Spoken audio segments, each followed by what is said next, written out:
Ooh, okay. Hey everyone, Mr. Manpaxter here.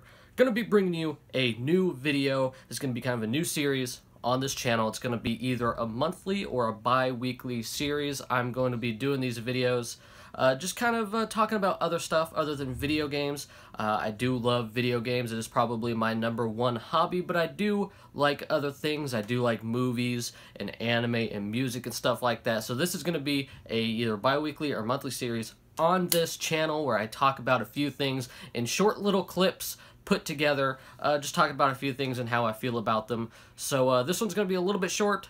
I started this about halfway through the month of June, so this one's going to be a little bit short, but hopefully the July one will be a little bit longer when I upload that. So let's get this started.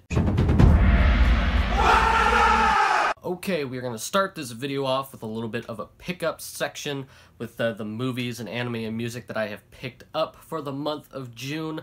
Not all these came out in June. These are just some of the stuff that I picked up, but I believe most of them came out this month.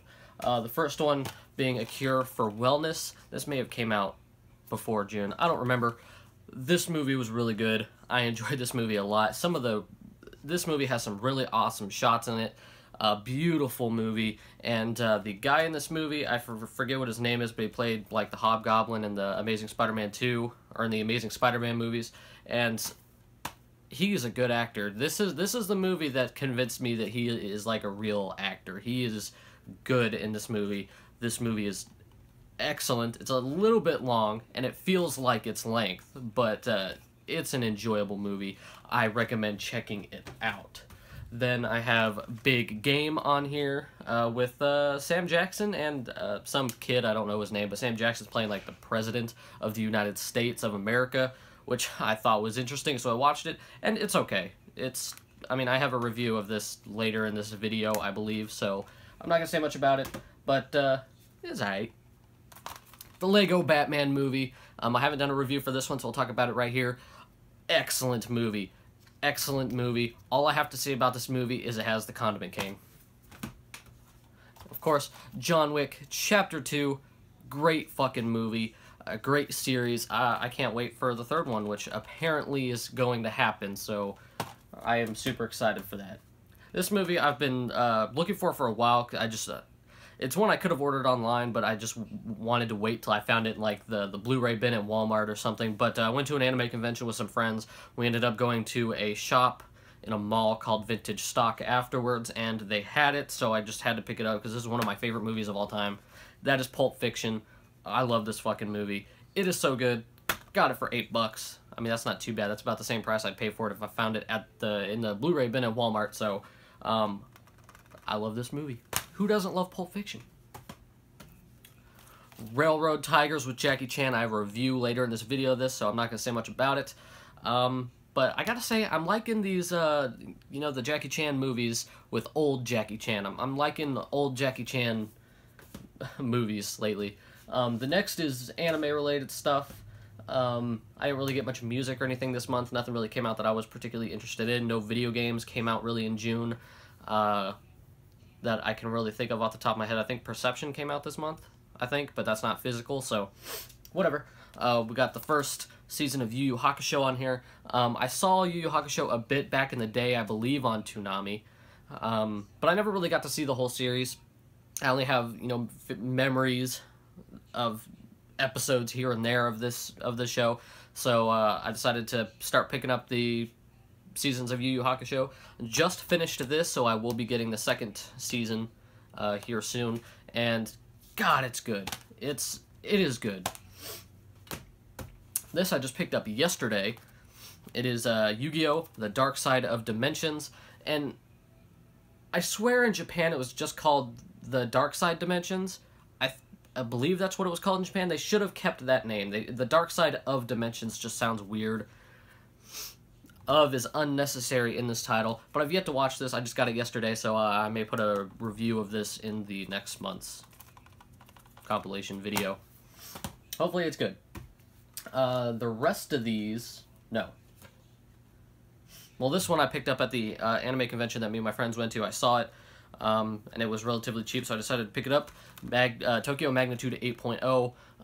I've had a passing interest to watch this for a while. I knew I was going to get it eventually, but since it was right there in front of me at that point in time, I decided, fuck it, I'm going to get it. I feel like I may need to sneeze, but I feel like I thought I would just go ahead and get it, and I haven't watched it yet. I'm watching some other things at the moment, but I will get to this one very soon. And I picked up the first one of this. I believe I also picked this up at that vintage stock place or whatever. Evangelion 1.11. God Christ, you are not alone. I've had a passing interest in these movies, these Evangelion movies. I'm not a huge Evangelion fan. I personally believe the series has a lot of issues, so it's really kept me at arm's length for the most part, but these, trilogy movies have been very interesting, and I've had my eye on them for a while, and this one was relatively cheap, so I decided I would just get it right there, and once I finish this one, I will get the second one, and then the third one, and we'll see how much I like them. This one, I didn't really have any interest in. It was at my local Walmart, so I decided to get it. I wanted to support it, because I'm going to support Funimation and, Sentai Filmworks whenever I can, just because they're doing God's work by bringing anime to America. So, went ahead and picked up Dimension W. I remember when this was airing, a lot of people were talking about this one, saying it was pretty hype, surprisingly pretty hype, and I would have to agree. This was a surprise for me. It didn't really appeal to me when it was airing, so I kind of skipped it, but this was good. This was good. I can't say it does anything particularly unique, but everything it just does well, and it's super enjoyable, and the characters are great. I mean, I can't complain. And finishing off the series, this was just released not that long ago, probably a week or two ago, Assassination Classroom Season 2 Part 2. I love my Walmart. They carry a lot of the Funimation releases, so, I mean, they only carry DVD versions of them, so a lot of the anime that I have in DVD is Funimation stuff, and it's because it was at my Walmart.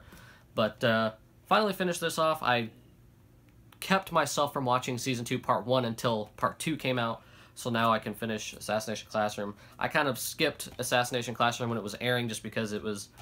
I mean, I did enjoy the first few episodes of Season 1, but it just wasn't really holding my interest at the time, but, I mean, it's enjoyable.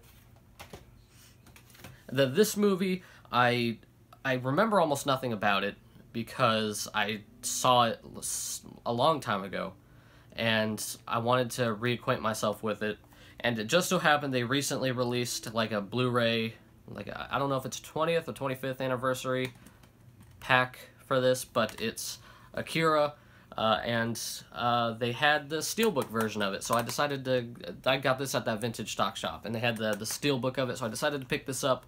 They had, the DVD, the regular Blu-ray, and this, so I decided, why the hell not go and pick this up? This is the only anime that I have in steelbook, so I'm glad Akira's my first one. I remember liking this movie, but I just don't remember why, so I need to rewatch this movie and get back to it at some point.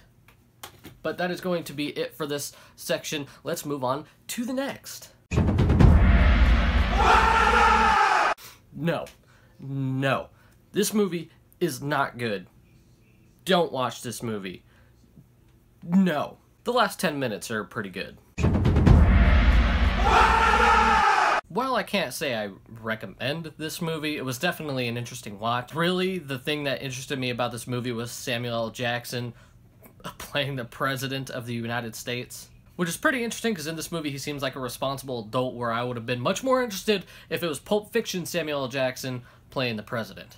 However, this movie was relatively decent overall, I would say. Kind of a basic story, nothing too interesting. The movie does play it relatively close to home. There is some CG and stuff thrown in there that can stand out a little bit every so often, but they do a surprising job of blending it in relatively well through a good chunk of the movie. And while most of the movie hinges on the kid and Samuel L. Jackson, the acting for the most part is relatively good. The antagonist of the movie I felt like was a little bit weird. He seemed to talk, he had a good accent and he had a good voice, but he seemed to talk as if he didn't have any punctuation. He didn't know when to end one sentence and begin another sentence. But I do feel like he did relatively well in being eccentric. My main flaw with this movie was that the kid was pretty generic. He was cliched. You've seen so many kids like him before in these type of movies. Very cocky, but he's never really managed to do anything at all, really.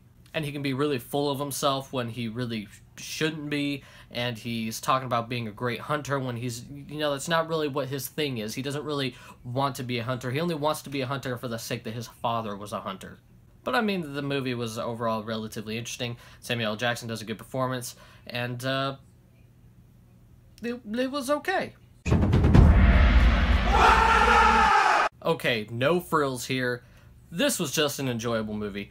I enjoyed this movie a lot. It was funny, had a great cast of characters, and while a lot of things do fall flat in this movie, the story isn't very, you know, rock solid in terms of its scope. It's not a very big story. It is a very minimalist story, and in the grand scheme of things doesn't really amount to a whole lot, I would say.